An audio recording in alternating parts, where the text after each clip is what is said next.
was sitting with Sharon Tate, and she was talking to me, and I remember that I had absolutely, I felt nothing. I felt absolutely nothing for her as she begged for her life and for the life of her baby. 50 years on, Sharon Tate is solely known as the victim of Charles Manson. Her life wasn't just taken away, but her legacy too. Her killers treated her as subhuman, but the media at the time did exactly the same thing. Besides the graphic coverage that was inevitable for such a violent crime, the reports soon turned against Sharon. You know, magazines were printing that there were drugs involved. There weren't. There was an orgy going on. There weren't. We have a tendency to dehumanize murder victims anyway because people don't want to think about this happening to them. And so if it happens to someone like that, you know, people need to create this narrative about she must have been a bad person for that to happen to her. But that's not something that stayed in the 1960s. Outlets today are still pushing this narrative off of the back of the publicity raised by Once Upon a Time in Hollywood. April Clemmer and Eliza Jordan ran a virtual event back in January celebrating the life, not the death, of Sharon Tate. Most people didn't know very much about Sharon's life, and she actually had a pretty great life and career before it was cut short. So we felt like she deserved to be remembered for her 26 years of life rather than her final hours on Earth. She's very famous, but for all the wrong reasons. And there's been kind of a resurgence in her popularity because of Once Upon a Time in Hollywood. So people are curious about her, but most of the information out there is incorrect or exploitive. Do you believe in magic? Do you, Jacques? Do you? In magic? Oh, yes, I do. Tate would star in 6 films across her career, including one with her then renowned husband, Roman Polanski, but that's a different story. She was nominated for a Golden Globe in 1968 and remains a fashion icon to this day. One of the few films that at least sparked conversation about her legacy was Tarantino's Once Upon a Time in Hollywood, which starred Margot Robbie as Sharon. I liked Margot's portrayal. I thought it was very respectful. It was very clear that she had studied the real Sharon and tried to capture the essence of who Sharon was at her core.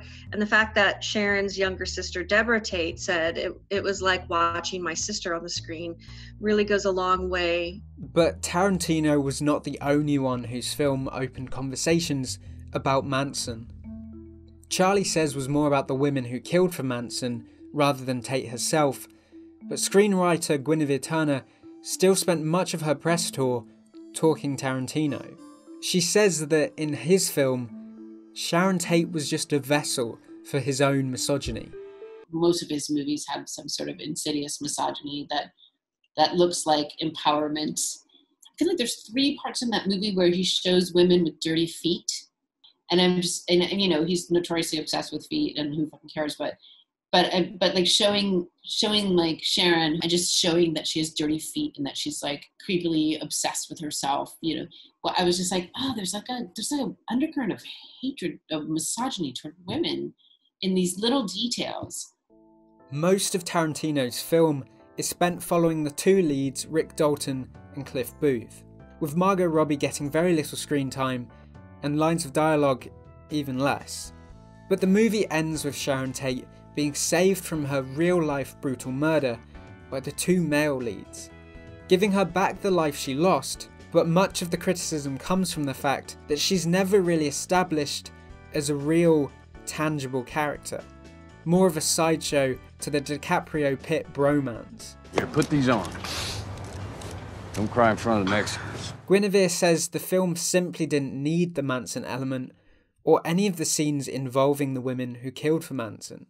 Why do you need all of this and this and this? Are you afraid of actual exploration of a friendship between 2 men that's complicated? Do you not have enough emotional depth yourself to really just live there as the heart of your story. Because what is the heart of that story?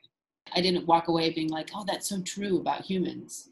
Whereas I feel like in Charlie Says, at least I was trying for a kind of revelation of like, those were like real young women who got led away astray and, made choices that were basically a death sentence. But Tarantino's insistence on having the Manson narrative shows this continuing obsession audiences have with the man, but also Sharon Tate as the victim.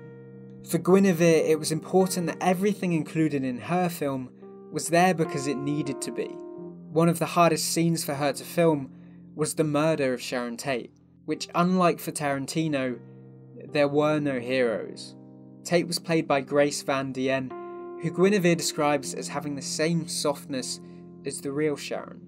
Before cameras were rolling, Grace was sobbing in the corner, whilst the other actors were covering themselves from head to toe in fake blood. It was just super intense and made me cry and made me, I like sob, but like tears in my eyes, trying to keep it, cute because I'm a tough guy. Mary Herron, the director, was like, we can't, in good conscience, shy away from the violence. We have to like remind the viewer and remind ourselves that it really was this horrible.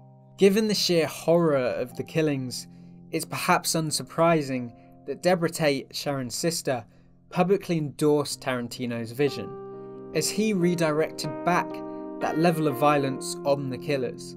But the Tate family in itself has had a controversial effect on Sharon's legacy. The way her voice has lived posthumously is through her family, who've done, I think, horrible work in her voice, right? They've done horrible kind of carceral, anti-parole. They've been at the forefront of what in the US anyway we call victims' rights, which is ended up being a kind of strange bedfellows with some right-wing politicians who are looking for, 3 strikes you're out, very cruel prison policies. The Tate family has left Sharon as the poster child of victims' rights, forever associating her with hardline right-wing politics. And they've worked relentlessly to stop the women who killed for Manson from ever getting parole. Sharon Tate's legacy is so far removed from who she was. Those closest to her always described her as this being of pure kindness and warmth, but that voice has been silenced by the shouting of the tabloid's obsession with the sex and the drugs, Tarantino's foot fetish, and the grisly way she died, rather than the life she lived and the legacy she would have wanted.